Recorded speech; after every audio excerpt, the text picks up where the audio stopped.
Ang sarap talaga magtrabaho sa hotel. Alam mo yun,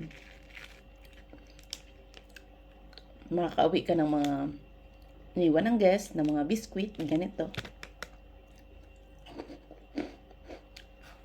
Tapos, mga chocolate, ang nauwi ko ngayong araw. Ganito.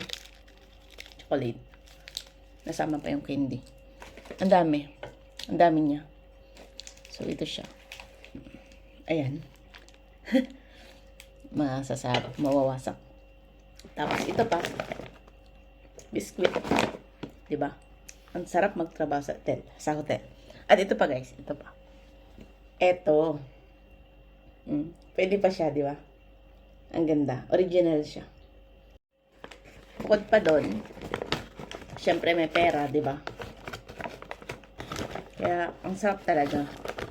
Pag sa hotel ka, nagtatrabaho, may mga tip, di ba? Kaya, masarap magtrabaho sa hotel. Dahil libre ang pagkain, libre na ang tirahan, di ba? Linis na yung pera mo. Kung magastos ka naman, problema mo na yun. Diba? Pero, pag nasa hotel ka, talagang pwede kang makatipid. Kasi lahat, libre na. Ganito dito sa Croatia, guys. Kaya, masarap magtrabaho sa hotel. Kahit nakakapagod, at least, tabing dagat ka na. Diba? Pagka uwi mo, pwede kang maligo-ligo na dyan, magala-gala. Diba?